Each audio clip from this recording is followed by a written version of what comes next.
Good morning, Noah. Morning, Dr. Yerger. What are we chatting about this week? Topics for today are going to be helping nonprofits and how they can also help you, dealing with a large inheritance while young, and the balance between saving while young and experiencing life.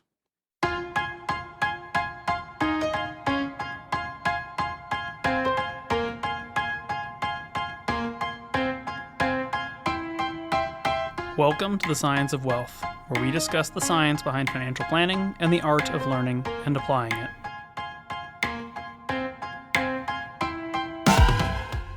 Okay, kind of a healthy variety here, so should be fun. Yeah. Nonprofits, how you can Yes. help, how they can help you. What do we want to start with? So we went to as a company went to a nonprofit summit. I believe it was last week, and just kind of touching base a little bit on what we experienced there. They had a panelist of business leaders in the area, and they basically talked about how nonprofit work can extend past just being philanthropic and being for the benefit of others, and how they can also benefit small businesses, large businesses, everywhere in between. So just kind of spreading the word on what we learned at that summit. Sure. I think there's quite a bit that was covered at that summit. I think there's also quite a bit of stuff that we actively do and that a lot of people actively do or might want to do. Maybe walk us through what your takeaways from the summit were as far as some of the highlights from that discussion.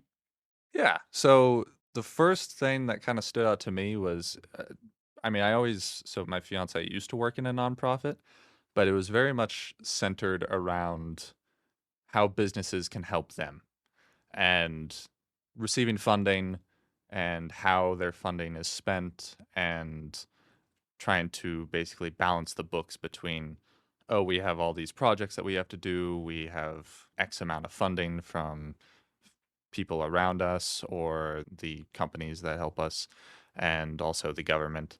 But what really stood out to me was how the nonprofits, at least on the panel who were business leaders, they switched it a little bit to be more, this is how a nonprofit can help you. And whether it's you donate a certain amount of money, but they can also take volunteers and they can get you and your company a little bit more eyes on the company. They can do branding. They can basically help you help them, which I thought was a interesting takeaway to incentivize more philanthropic work, especially for small businesses. It was interesting because I feel like they soft pitched it during that summit. I think A it's little something bit, yeah. where when I was sitting there and they introduced that topic, I was expecting them to come in a lot stronger. And I feel like they gave the lowest hanging, almost most obvious fruit answers to that. And I don't mean that like in a really bad way, but I mean, for example, talking about like, oh, you could volunteer at a, let's say, an event or a pickup day or something that this nonprofit is doing, and you could wear your company swag and people will see you doing it and they'll be like, that company does great stuff. Like that's sort of obvious. I think that's, kind of a natural extension of volunteerism. I think they really dropped the ball, honestly, on some of the things that nonprofits can do to help businesses that don't cost the nonprofits anything, and in fact are of entire benefit to the nonprofits, but provide great tertiary value to the businesses that support them. That's interesting. Well, please enlighten me and all the listeners because I'm a little unfamiliar with how a nonprofit helping a business kind of works. Sure. So when I talk about this, I'm not talking about you're gonna go to the community food share, which is a food kitchen that serves the kind of the Boulder County, Broomfield County areas, and you're gonna pick up all your groceries there. I'm not talking about direct support from the nonprofit to the businesses, but let me give you a good example, right? So I've had the good fortune to volunteer for multiple nonprofit associations and organizations, to serve on their committees, to serve on their boards, to be in leadership roles for various things inside of them, where as a volunteer, I'm being given a platform and empowerment to make an impact for the nonprofit, right? So they're getting my free volunteer labor, my knowledge, my expertise, et cetera. And in return, I'm getting leadership, board, et cetera experience. And I think that's something that a lot of people, when they think about how do you help a nonprofit, first thing you think of is cash, second thing you think of is volunteering, but it's in a picking up trash, painting fences sort of way. It's not higher level. And I think one of the things that nonprofits need a lot of is volunteer support. And I think it's very easy for those nonprofits to forget that a lot of people volunteering or being part of nonprofit committees, part of their boards, part of task forces or special projects are able to develop professionally because of that. They're able to get experience there that they might not get in their professional life, right? You may never be on the board of directors for a private company, but you can almost certainly be on the board of a nonprofit group that helps with the homeless or battered women or mental health or any number of things. So it's something that I think is a major value add for these nonprofits that I think they forget because a lot of the times it's part of their governance, but it's actually stronger professional development than just the picking up trash, painting fences sort of volunteer work. Gotcha. That makes a lot of sense. And so that kind of experience, do you think that is a vital experience that you would recommend to any person who's either starting a business or trying to get into a certain industry? Starting a business, getting into an industry, but even for private company employees, I think it's often a missed opportunity because let's say we'll use a software engineer as an example. You're a software engineer, and you can be more valuable to your company by knowing Python and R and C++ and about having security certificates and all the technical stuff.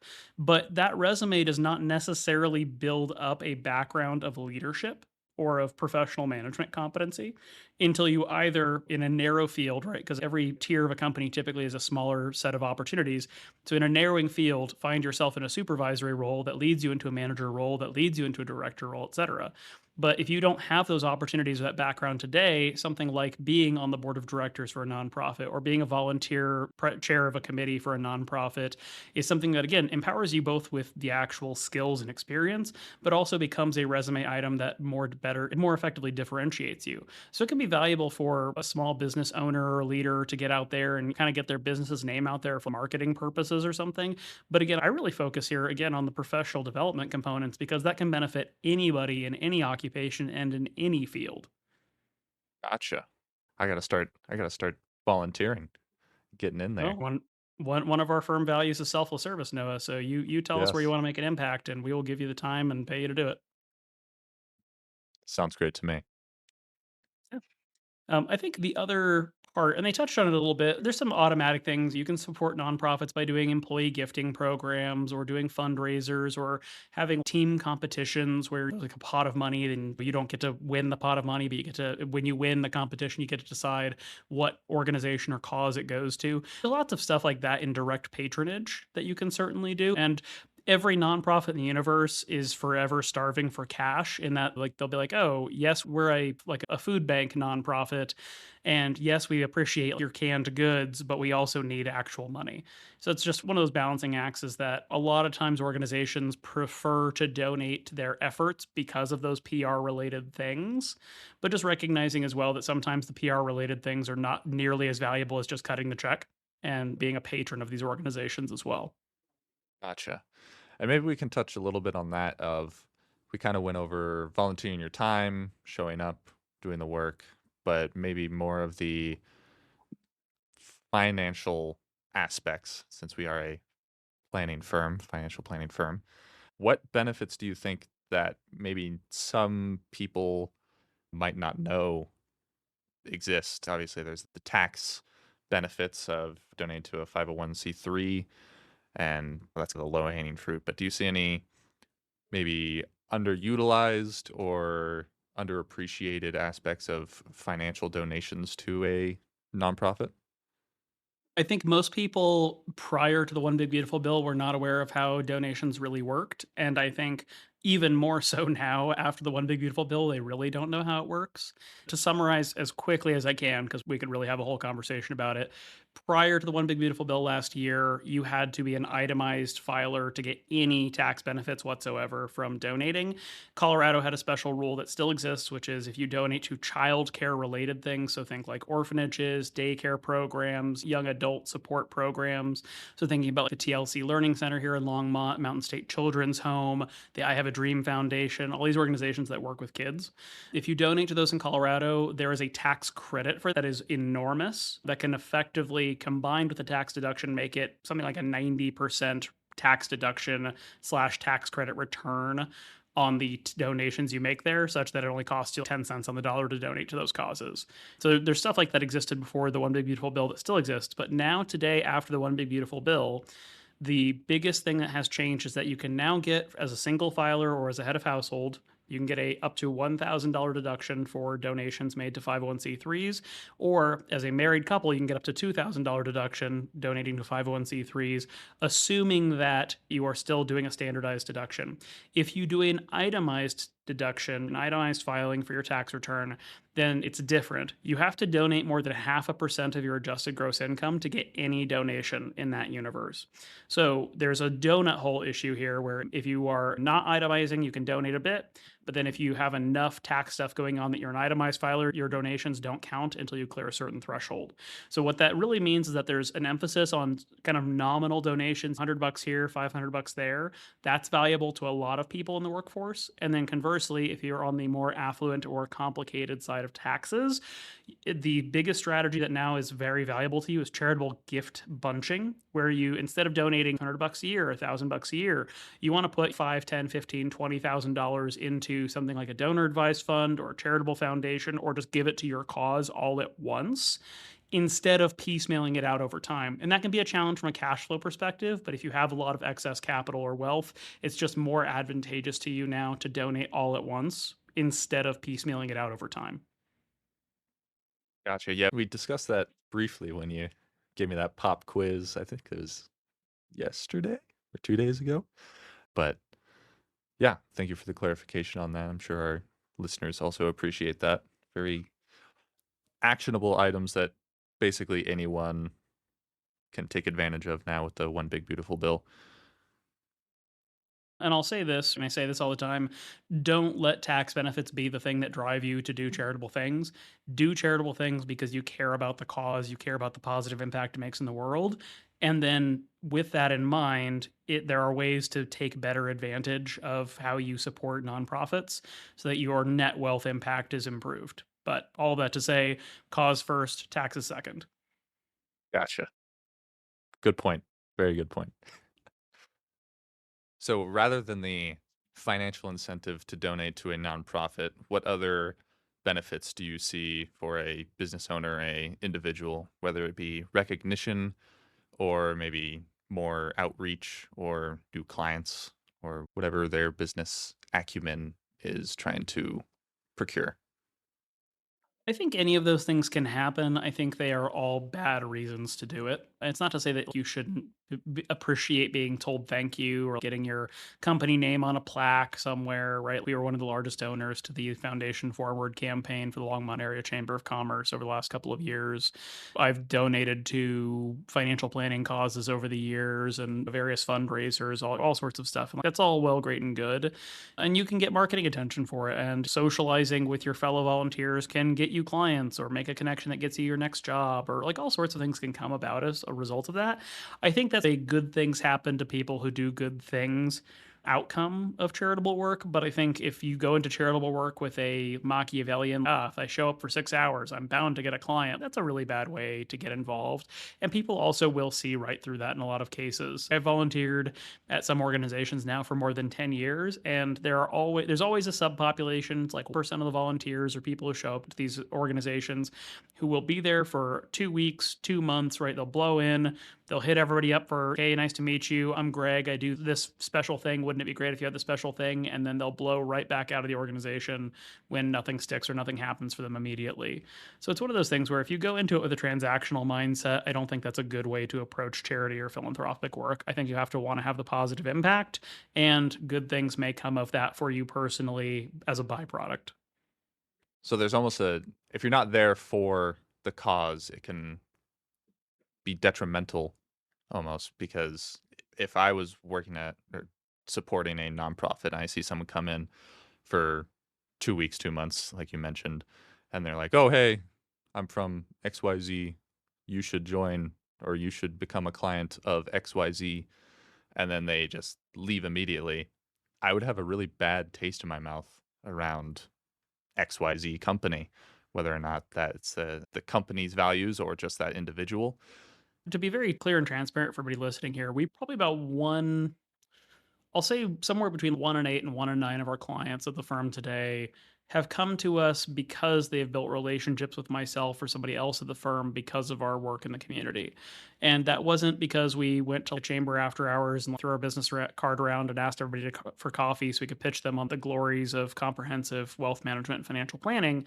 It was because we were active committee members, volunteers, engaged in the community, showing up, making an impact, making a difference. And eventually, somebody who was part of those same groups said, "Hey, Dan, you seem great. Just out of curiosity, do you do anything with taxes? Do you know anything about estate stuff? Do you do stuff with retirement accounts?" And in the answer, there's just sure. What's your question? What's going on? And half the time, we're able to just answer their question right there. Say, "Oh yeah, you could do a rollover from that. That's not a problem. I don't think you need my help with that, but that's the answer to your question." And the other half of the time, people are like, "Hey, can we sit down and have a serious conversation about that?" Sure, happy to. And that's, again, it's a positive byproduct of the impact we make on the community. That is not the reason we do it. Of course. And also, we're there for the right reasons, not for peddling business. And I can actually say, as a statement of fact, I have never once gone to any nonprofit thing ever and talked to somebody and just been like, "Hey, do you ever want to talk about your finances? Hey, do you want to talk about financial planning? Hey, have you ever thought about investing?" I've never done it a single time. And I've probably missed some opportunities by not doing that. I'm sure somebody was like waiting for me to ask, but I'm A, clueless, and B, it's just not our style and our approach. We just want to make a good impact and make a positive impact on our community, on these organizations, on these groups, on the causes that they support.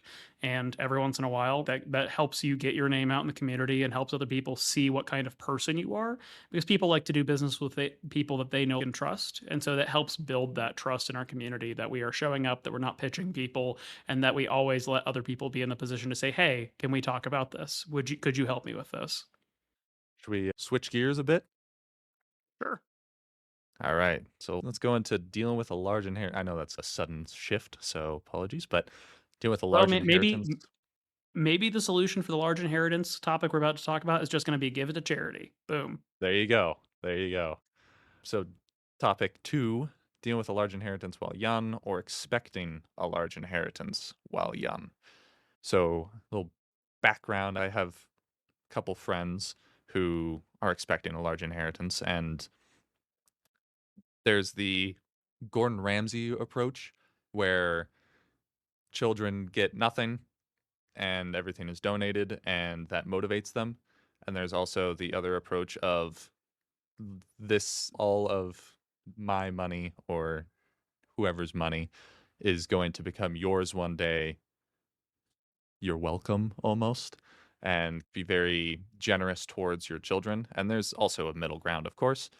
I just kind of want to poke and prod you a little bit to see where you think is the right line to line on. And of course, it depends on the situation. But what are your thoughts around, oh, we have hypothetically $10 million and all of it is going to be yours? What do you think the impact of that is on someone who is in their 20s or 30s? I think it is one of the great life challenges. And somebody listening right now just is laughing or scoffing at the idea that inheriting $10 million before you're 30 or something like that is a challenge. Money is an interesting thing. That is the subtitle to a 1,000-page book out there that probably needs to be written and discussed. But when you provide people with too much abundance too early in life, it can do have a lot of different versions of what is effectively the same negative effect. For some people, and we'll say this is the negatively connotated one, you hear about the trust fund kid, right? Oh, Jimmy over here, his parents are rich and he never has to work. And so he's always living a good life and doesn't ever seem to be productive and whatnot. And that's a judgy version of it. But for example, we've worked with people who work in a family business. The family business does super well. They pay the family members in the family business super well. And even though that provides a good life financially, those same family members then struggle because they're like, wow, life's kind of being handed to me. And even though that's great for me, I feel disconnected from the earning it feeling. I feel like I would have felt a lot better about making this much money or getting paid this well or receiving these gifts if I had more of a say in how I earned it or how I received it instead of it just showing up for me one day. There's a lot of conversations we have about this more on the parent side than on the inheritor side about how do you leave a legacy for your family, provide for them, make an impact in their lives, but not deprive them of meaning or the opportunity or even just the motivation to obtain life skills. You already touched on it, right? It's a highly individualized topic between families and family members, but that's always at the root. I've never worked with a client who says, I want to spoil my kids rotten. I don't want them to have to lift a finger for their entire lives. I've never met that parent. I've met parents who will pay for their kids to go to as much college as they want. I've met parents who will help pay for their first house, pay for their wedding. I've seen parents do enormously generous things like buy a house for their children that they then are like trying to sell to them or rent to them or doing a rent to own thing just to make it affordable for them to live. These are all generous things. But what I don't see parents do is go out of their way to give their kids psychological or life skill burdens through generosity. And one thing that I see with some individuals is the demotivation factor really weighs heavily on them because it's okay, I have a college degree, I don't have a college degree, whatever it might be. What benefit is there for me to go out and work if I'm expecting this large windfall or my parents are supplementing my entire life? They pay for basically everything that I need, and there's no risk associated and no motivation associated with someone in that position from what I've seen to pick themselves up and go find something that is meaningful to them because the financial incentive is basically null and void. So the only incentive they have is to be a productive member of society or I, have I, I something to do.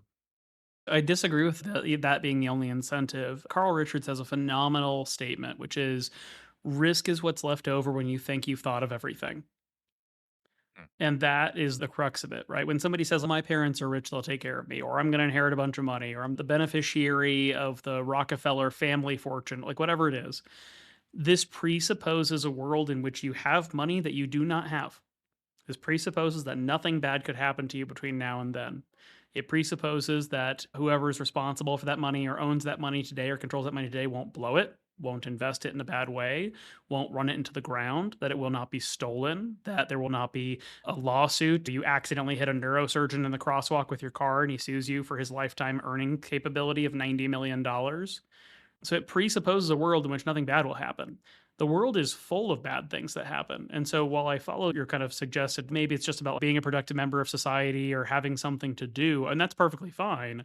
There is a non zero chance, no matter how wealthy your parents are, your grandparents are, the family trust is, whatever it is, there's a non zero chance that you will not receive that money, right? Nothing stops your parents, except in the state of Louisiana, from saying, you know what? F that kid. I don't like his attitude. He hasn't done anything in life. I'm going to leave it all to his sister. So that's just something where you need to be really cognizant that it's easy to assume there's no incentive. I disagree. Until that money is cash in hand, you have every incentive to do something productive with yourself or to pursue interests or otherwise provide for yourself, build skills, build experience, whatever it is. And that's just the center of it. Now, it is different if you've been given big lifetime gifts, right? If you are a genuine trust fund kid and the trust's already in your name and you already have $100 million in your name, that is different. You also already have that money. There's just some key distinctions here where most people thinking about inheriting money or receiving money early in life are thinking about receiving it, not have received it. And so there's a very different frame of mind that exists when you have not received it and you anticipate it versus you have the money, you do not need to work or provide for yourself anymore. I follow the logic there. I'll push back a little bit because, of course, you're more founded in actual logic. But is there a scenario where someone isn't going to be thinking of their inheritance from a logical standpoint of, oh, this isn't a guarantee? Is there a kind of subset of individuals who might be overly confident that their inheritance is a sure thing, or maybe it's in a irrevocable trust, or something that in passing, I don't know, or maybe they had a serious conversation about it with their parents of being like, this is meant for you. And do you think that might change someone's risk factor from, oh, I could lose it all or I could not receive it all, to something like, oh, this is a sure thing. So that might change my mindset or their mindset. Well, if we take the sort of discount rate risk economics out of it, and it's just like a, hey, maybe that's a problem, but I'm just not that worried about it, whatever the case is. Now we're just getting down to character, right? And character is something that is both built and instilled. And we're getting into this domain of character and values and all of that. So I don't have as much to say universally on this, but it's something where I think we have to just ask the question, right? Do we as parents, as a society, et cetera, benefit by having people who do something with their lives versus those who just, as Winston Churchill put it, live lives of the idle rich? Now, the idle rich sometimes do great things for the world. They can be very philanthropic, donate lots of money. There's big family names on schools and colleges and research institutions and all that. That's fine and lovely and whatnot. But I think there's just a core question about what makes for a good life. Somebody out there says the good life is living in Bora and drinking 17 pina coladas a day. Good for you. On the other side of that, I think when we think about how should people think about this, what should people think about this, I think you again want to raise the question, what makes for your good life? And maybe that is not economically prosperous. Maybe you're one of these people and you're like, I love art and beauty. I'm going to spend my entire life living in relative financial comfort because of the gifts that have been left to me, but I still want to make the world a literally more beautiful place. And that's fine. That's a core decision. But at the end of the day, when we talk about economics or we'll call it the sciencey, mathy part of this, there's a non-zero chance that something could go wrong, and therefore it makes sense for you to do risk averting things like obtaining skills, getting a work history, providing for yourself until such time that you actually have that money. And then on the other side of it, on the softer side, it is just a question of character and values, and ultimately everybody gets to decide what those are for themselves. Gotcha. And I'm curious on your thoughts of the die with zero kind of mentality, of where people should prioritize maximizing the life experience of their children while they are alive. So it goes back to something you mentioned earlier of buying a house, buying the first house for their kids, paying off all their debts, stuff like that. Do you think that might shift the large inheritance conversation to maybe something else where it's more guaranteed money in the now, and it's the parents are paying the way while they are still alive rather than after they pass? I'm a pretty big fan of that approach in a general sense, particularly because you've seen this already in some of our financial plans. We are often in a position to look at clients and say, Mr. and Mrs. Client, you are likely to pass away with $14 million. And we like to say here that money is permission. And so that's $14 million worth of permission that you are likely to pass away with. Can you think of things you would like to spend that permission on rather than leaving it behind a big pile of money? And that can be personal enjoyment. That can be community impact. That can be family impact. There's lots of different things for that. I always keep in mind also that though Die with Zero prescribes that you should spend your money, it does not say you shouldn't leave an inheritance or an estate. It has some recommendations around life insurance and things like that to make sure, or setting cash aside or capital aside as a deliberate bequest. And then it just says once you've done what you want to do with regards to leaving something behind for others, everything else is yours. Have a great time. And you get to decide what that great time is. That kind of covers the second topic, at least for me, unless you have anything to add that you would like to ask of me, or maybe something I haven't brought up that you believe is prudent. I think I'll say you let me off easy on this one. I was fully expecting some in-depth deep dives on estate tax and estate tax moderation, but we're just talking about people. And hey, there's nothing wrong with talking about people. Yeah. I didn't want to get too financially complicated quite yet. I'll save that for next podcast. All right, we will make sure to bring out the Excel spreadsheets. There you go. Alrighty. And this kind of pivots into the third topic, which is the balance between saving while young and experiencing life while young. So brings back to Die with Zero experience. Experiences are lasting memories, and money is a finite thing that you will eventually lose upon your passing. And obviously give it to your beneficiaries or whoever you distinguish that you believe the money should go to. What are your thoughts on? So this is actually very, I'm definitely going to be paying more attention to this conversation. So with weddings. So I have a wedding plan or starting to plan probably around next year. What are your thoughts around, oh, big luxurious wedding, have champagne towers and live music the entire time and in an extremely nice resort or area and renting on Airbnb, so on and so forth, where weddings also notoriously expensive, can just rack up the costs really quickly. And do you believe that there is a real reason, I guess it also depends on the person, for maybe having a smaller wedding and enjoying the money later down the line that you saved so you can have the compounding interest, or maybe spending on a travel experience later on for a honeymoon? What from a purely financial standpoint, because getting into the reasonings between having a large wedding and a small wedding are very individualistic. So might not have much to say about that, at least from my side. But purely from a financial standpoint, what are your thoughts on spending large amounts of money, wedding being the precursor to this conversation? I'll ground this in telling you that I spent between wedding invitations, rehearsal dinner, reception, music, food, booze, honeymoon, all of it. My wife and I spent over $100,000, just to give you some idea of where that comes in. And I will say to this day, people who went to that wedding still bring it up all the time, which is very flattering because it was my wedding. Oh, how lovely. They're not talking about like they don't bring up the ceremony, right? They bring up the venue, the place, the experience. And we very deliberately designed it that way. I also am not actually a huge fan of overspending on weddings. And if you had said, what should you favor? What should you discount? I would say donut hole approach for venue either goes cheap as you can or go big, but the middle is not special and nobody cares. I will say overweight the bar, underweight the food. Just because, for example, having an open bar, everybody's happy with that. If you have a cash bar, nobody ever forgets.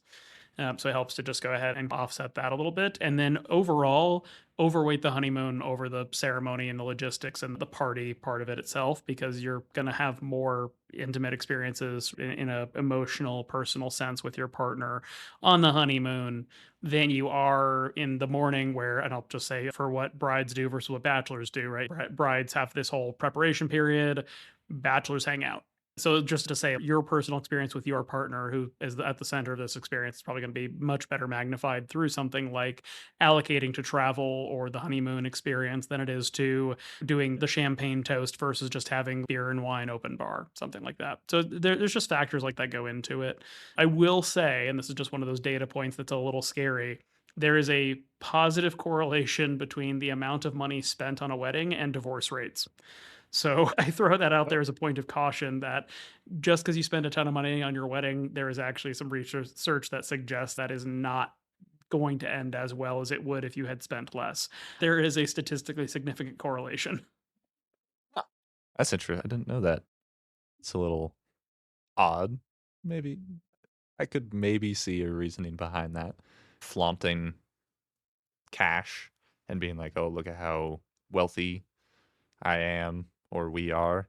And when the buzz wears off, maybe that diminishes a little bit of attraction, but not for me to speak to. And I could posit some potential relationships. Maybe you're spending so much on the wedding because the relationship needs that financial reinforcement because maybe the personal relationship isn't as strong as you'd like. Or maybe that having an expensive wedding creates financial stress and strain that then later has negative byproducts in the future marriage itself. There's a whole bunch of ways you could try to explain it.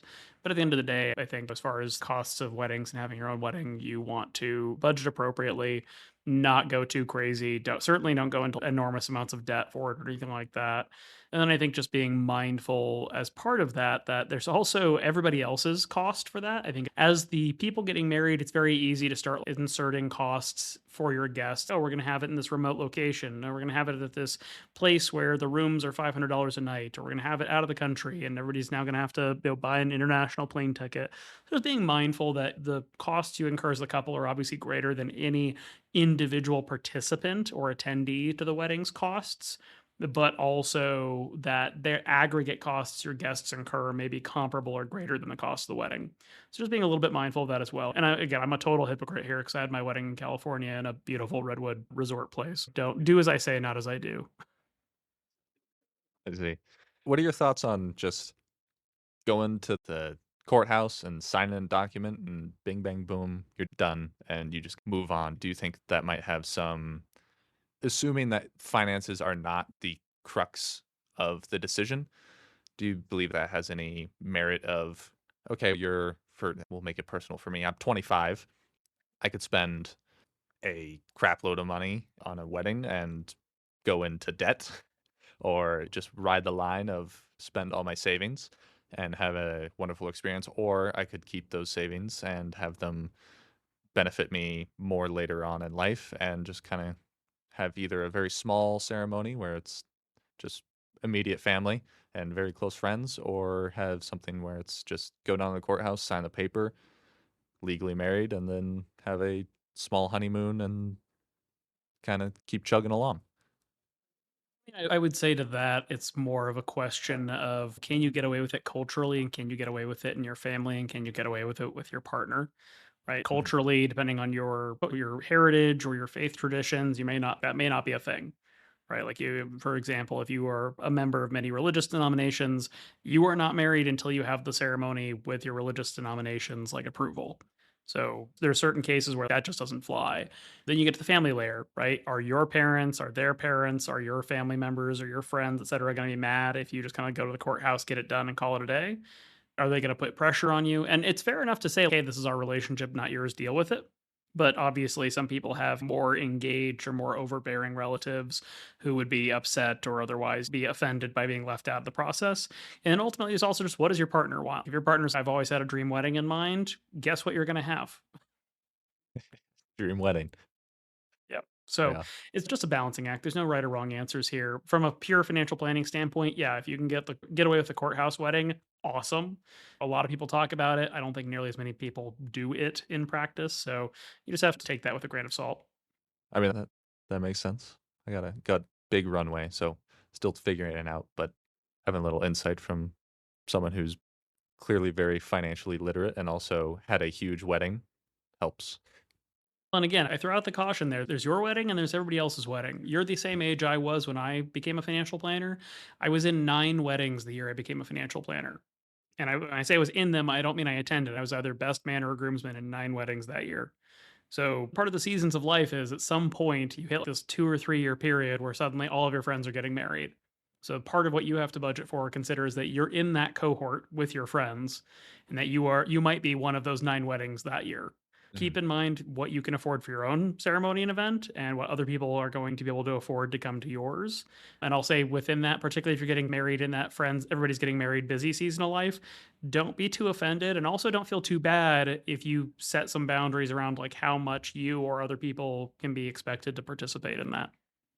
And then transitioning from a little bit from just talking about weddings, there are some journalists who have asked that I've seen online, who ask elderly individuals around the world of being like, if you were 25, what would you do? And I'd say 90% to 95 say I would travel. I would ignore the common runway of work while you're young and then enjoy life later. And they're mostly in a in abundance. They all agree that traveling and experiencing life while young is going to be the best thing for someone of my age.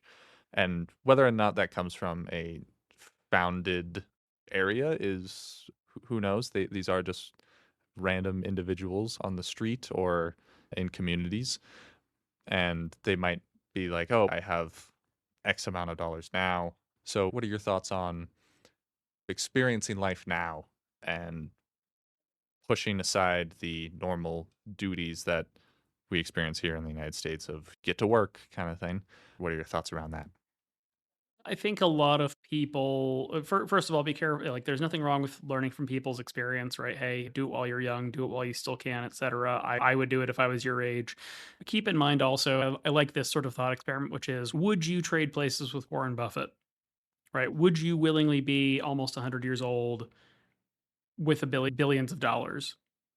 And do you think he would trade places with you? I bet he'd trade places with you, right? Because I don't think the money means anything to him at this point in a serious sense compared to having lived about a century and being on the precipice of death. Although, again, I hope Warren outlives us all in that sense. But in that particular regard, there's something about the question here. When somebody is cash rich and time poor, they're going to value time. And conversely, when you are time rich and cash poor, you're going to value cash. I think the core answer I give for this is that people need to be responsible at all phases of their lives.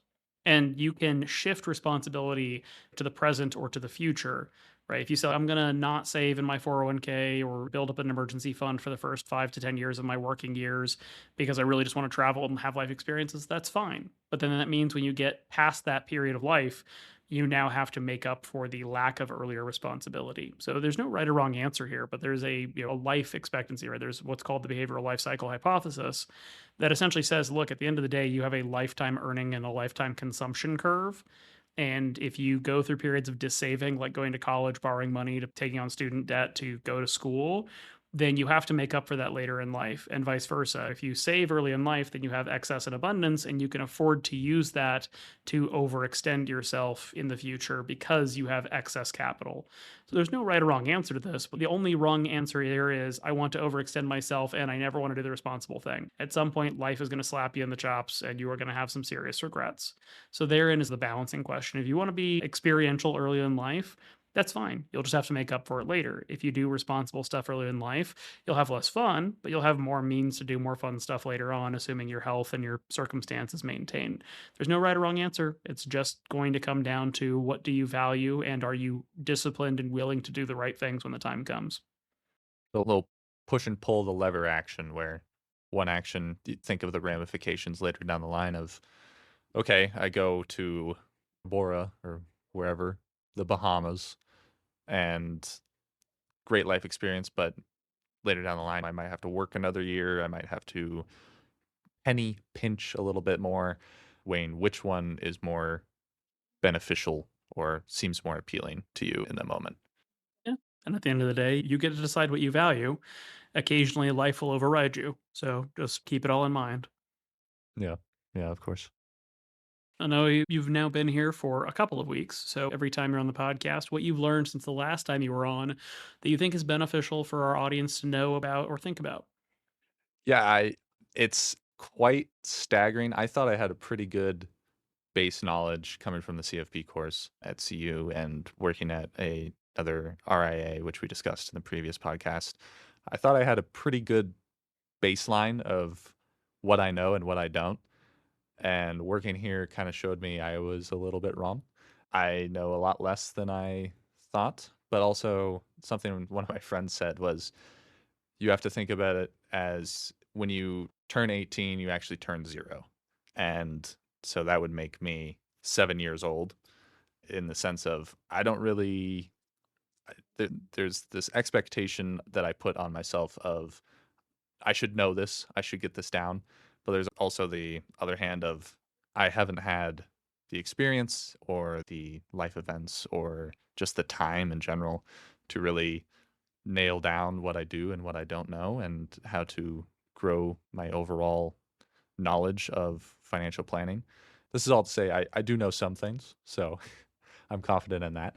But yeah, I think I learned how far I have to go, which is nice in some regards to be like, oh wow, there's this whole world that I dip my toes into, but now that I'm plunging in, the differences between before and after I started working here are pretty extreme. But there's also the wow, I got a long way to go of mindset and that I have, and yeah, just tackle it one day at a time. I'm 7 years old in my mind when it comes to my professionalism and my knowledge. So yeah, I think that's like the big takeaway that I've had so far. I'll make two quick observations on that. One is that the climbing the mountain to get your CFP seems like this enormous life hurdle, and once you've climbed it, you will be forever good in the world of financial planning. But what you learn is that's a false peak. You get to your CFP, and then at a different time, you get to the point where you have your first one-to-one client, and then at some point you have your full client roster. At some point, you become a partner, and so your professional efficacy and your professional identity resets multiple times. It's progressive. You're resetting at a higher point, but you realize as you reach these various peaks that actually it's just a false peak and there's another one ahead of you. And so climbing in the process is part of the journey, and being a student of your craft the whole time is an important part of it. The other part, if it's any comfort, is there's an old joke about PhDs, which is when you start a PhD, you don't know anything. And by the time you finish your PhD, you know how little you know. So you're not alone. That's part of the professional journey. That's comforting that other people have been in the same situation, which I kind of already knew. But yeah, I'm looking forward to climbing those various peaks. We'll see you up there. Sounds good.